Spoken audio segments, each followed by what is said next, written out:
Greetings and salutations, ladies, gentlemen. My name is Funeral Digger, and I am the head of Torch Gaming and the infamous Torch Mob.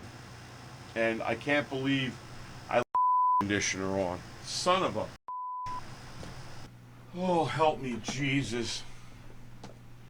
Action! Greetings and salutations, ladies, gentlemen.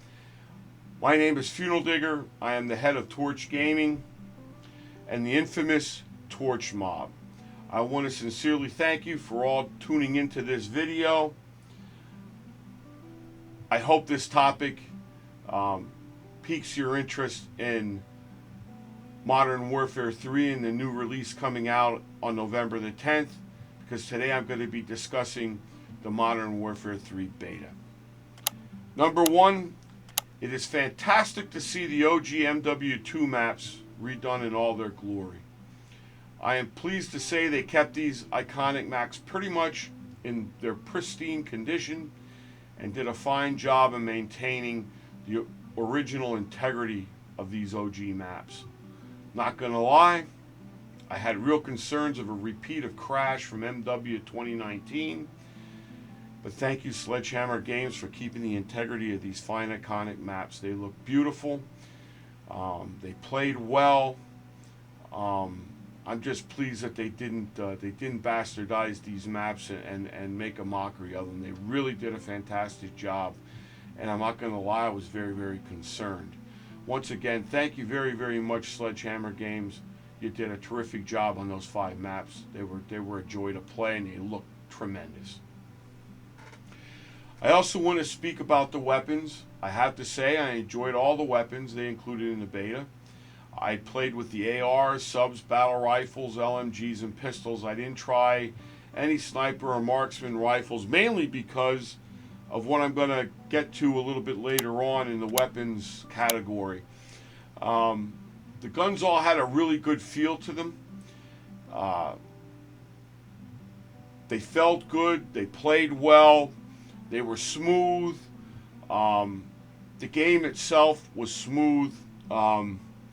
It was the guns were fantastic. But there was one feature that they added that I must discuss, and I'm going to discuss maybe a little bit at length.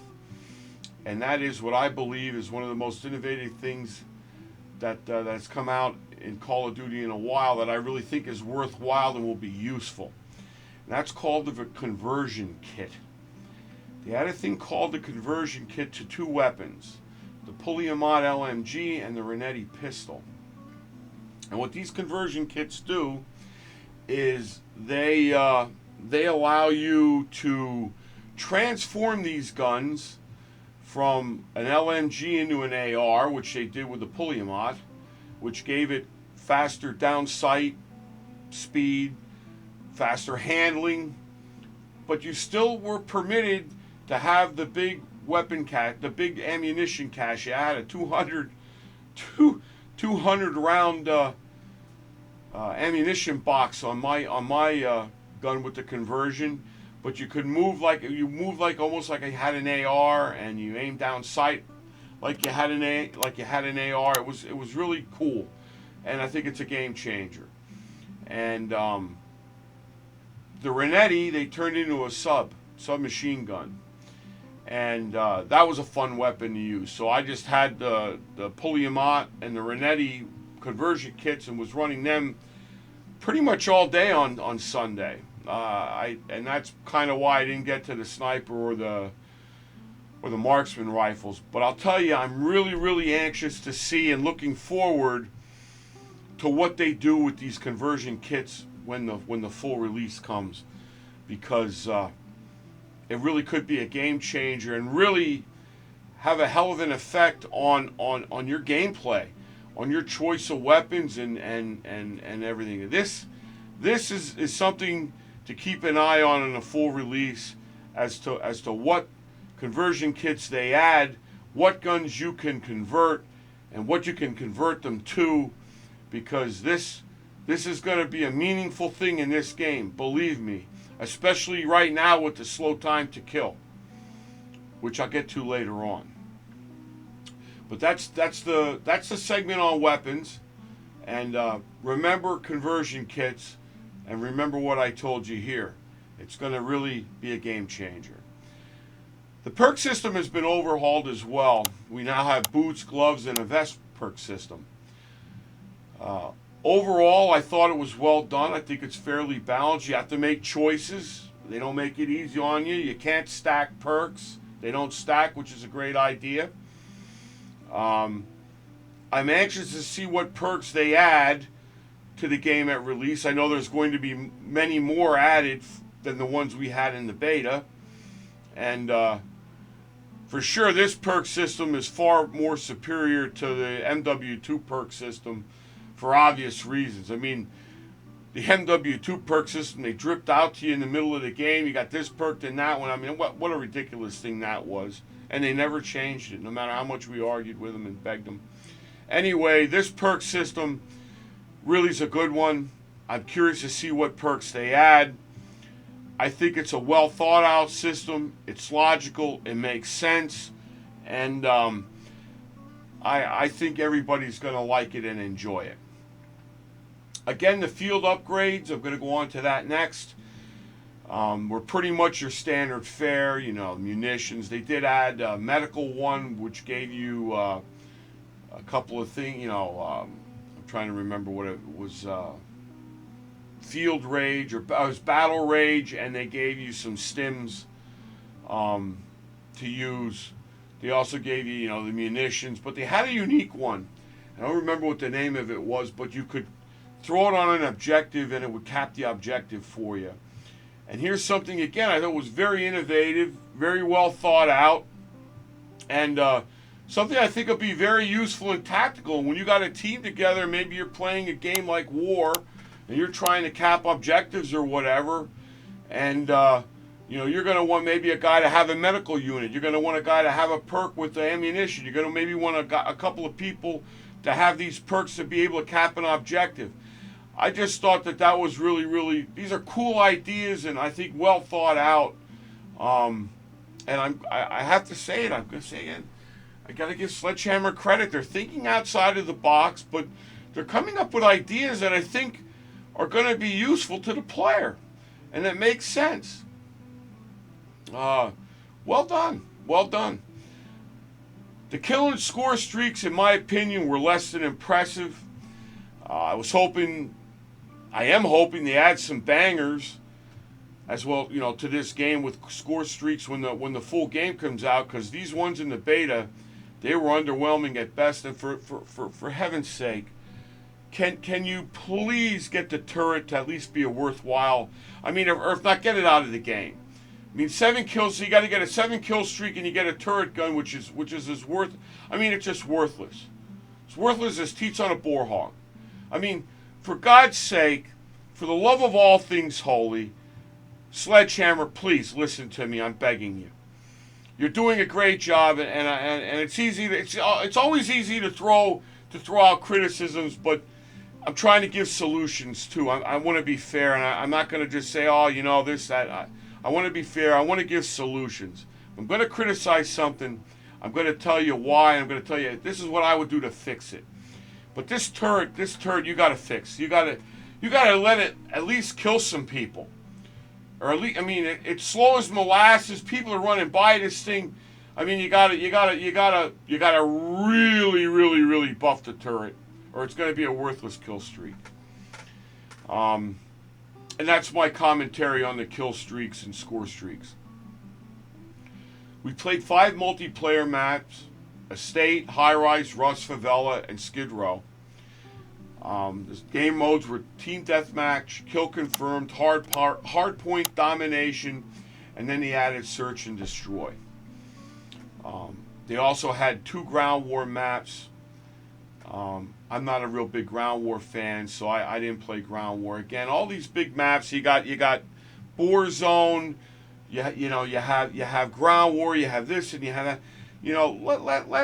Let's create content for the 6v6 people, the multiplayer guys, the OG people that want to play 6v6 and want 6v6 content. And that's getting into my biggest disappointment of the beta. They didn't have the war mode in the beta, and I know why. because they're only going to launch with one map of the war mode when the game launches, fully launches on November the 10th. And that's a disappointment. And I'm grateful they brought the war mode back. I've been begging for that mode to come back since World War II, and they finally brought it back, and I'm grateful. But war mode won't be a success, Sledgehammer. Please listen to what I'm saying here. It will not be a success with one map. These people today, especially these younger people, they don't have long attention spans. One map that'll placate them for about 3 days. Not even that. They'll play it for a couple times, and that'll be it. They'll be bored of it. You're going to need to infuse maps into this mode, and I believe this mode is going to be a very popular mode in this game. Please create content for this mode. Please come out with another map to begin Season 1. Please come out maybe with a third map at Season 1 Reloaded. And then maybe release another map Season 2 and another relaunch, so that maybe at the end of this game cycle, we might have 6, 7, 8 of these war maps. Believe me, people will play them. I have whole squads waiting that this is what we're going to play and what I'm going to stream and the content that we're going to play. So I know a lot of people will play this mode, and it will bring people back to this game that have left this franchise. So I'm really begging you, and I'm giving you this advice. Please, please, please pay attention to war mode and produce content for it. And thank you for doing that. All right, let me get into the gameplay. I just finished a survey for Activision on my thoughts of the beta. And I'm going to share them with you and tell you exactly what I told them. Overall, I thought the beta was the best beta to come out in Call of Duty that I can remember in a long, long time. And I played every Call of Duty since Call of Duty 4. And I've logged, I can't tell you how, half my life. I don't know, probably 2 years of my life playing Call of Duty in all these years, because all the time I played. But anyway, that's neither here nor there.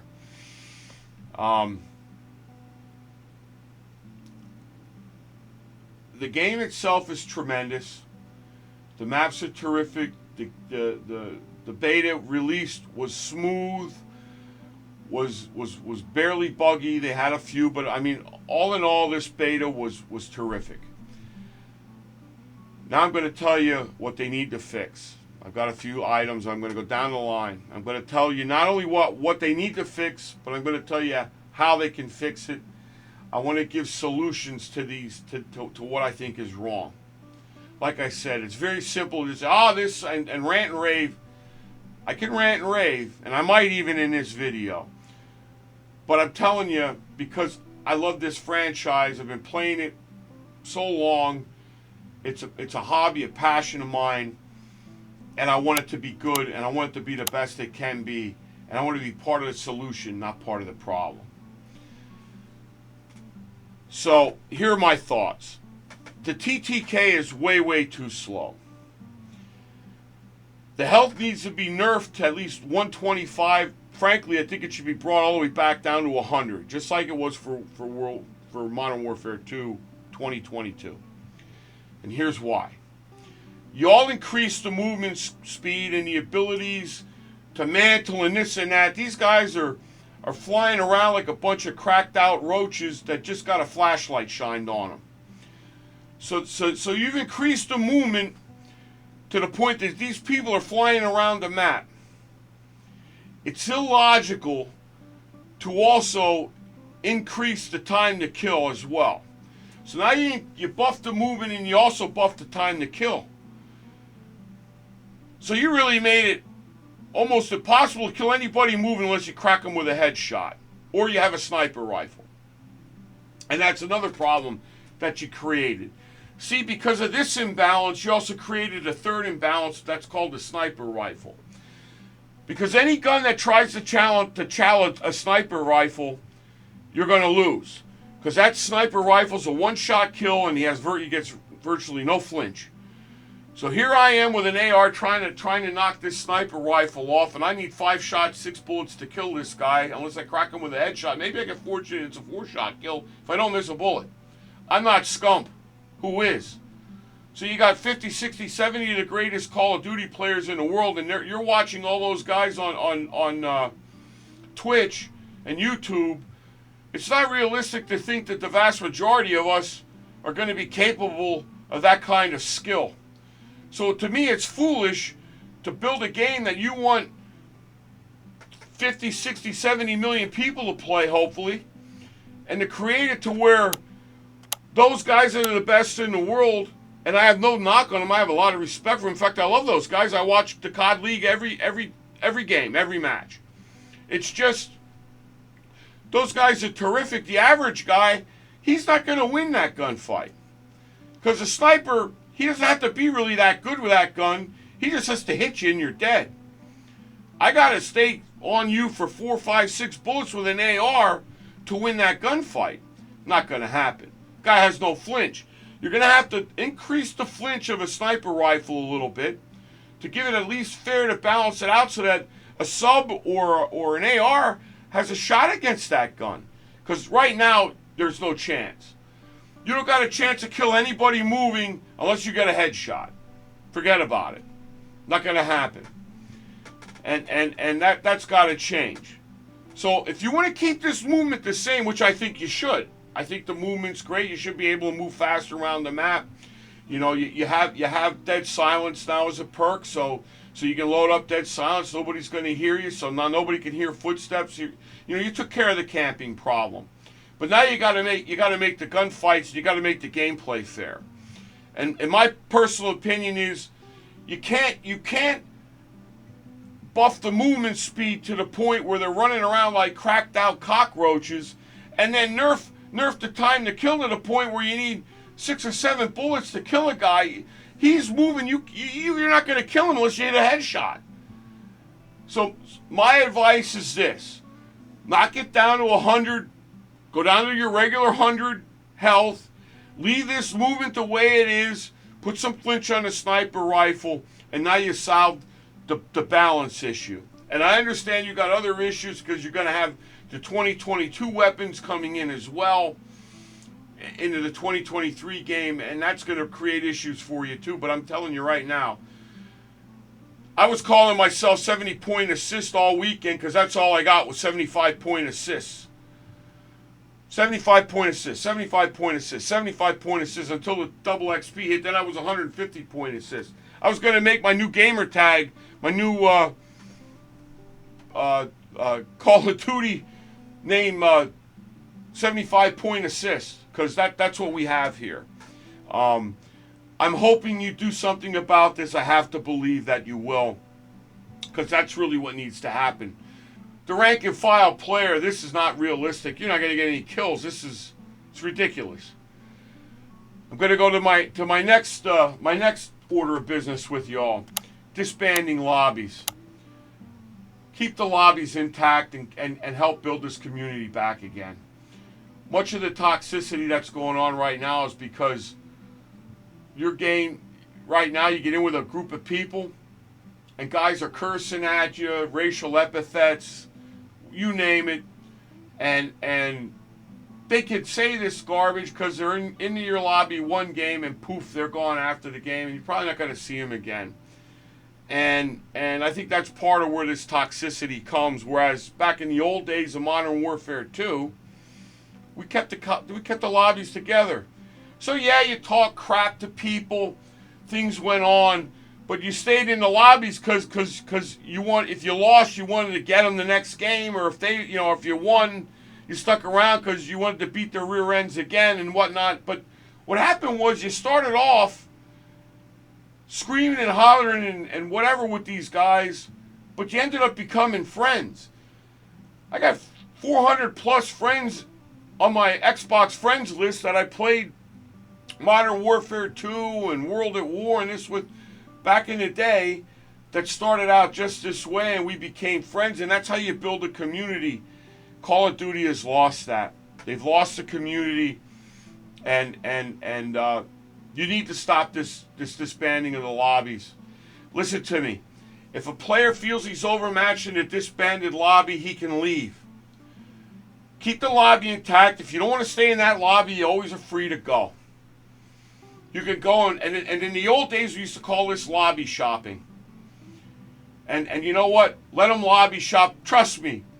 Back then, they found lobbies they enjoyed and they played. Look at how successful the games were back then. Same thing will happen today.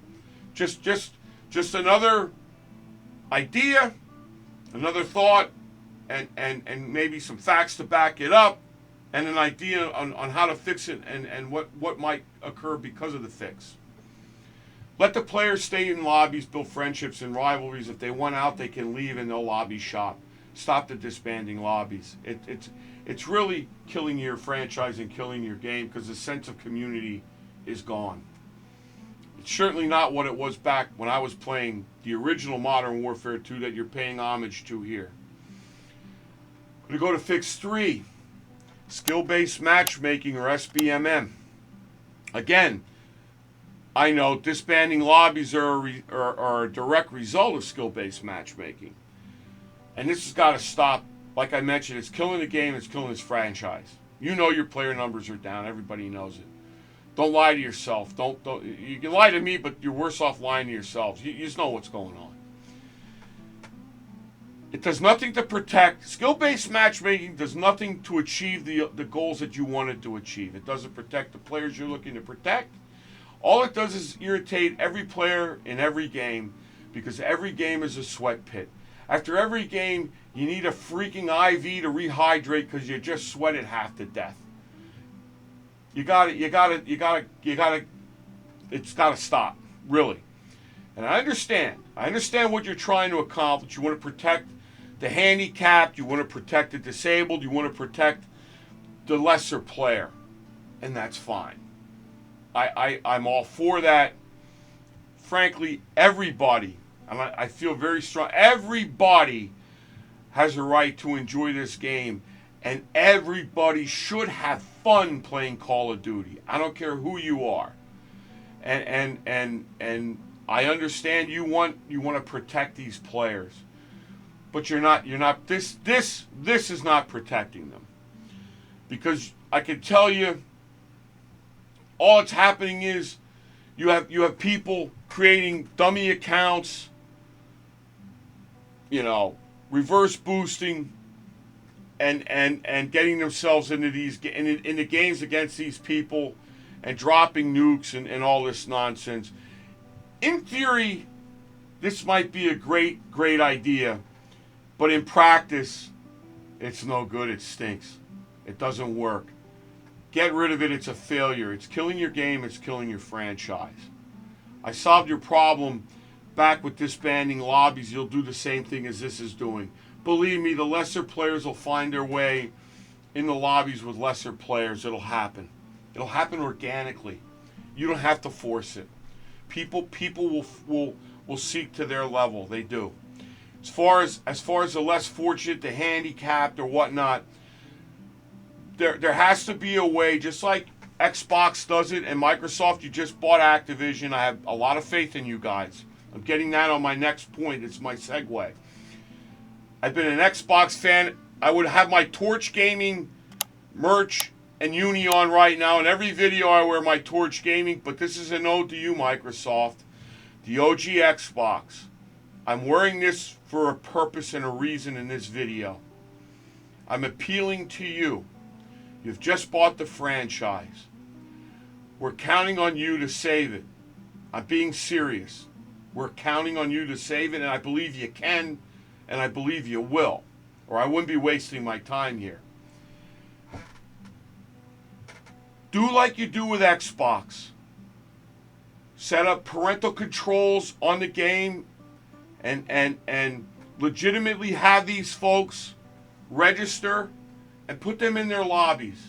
There's nothing wrong with that. And monitor them. And if you see somebody try and be a wise guy and work their way into one of these lobbies to grab a nuke with 2 pistols, I won't mention any names. We all know who he is, and frankly, I'm disappointed because Activision backs this guy, invites him to the events yet, which is mind-boggling to me, but we'll leave that be. This isn't working. I think I've made my point. I'm going to move on to my last point. My final point is the hacking and cheating.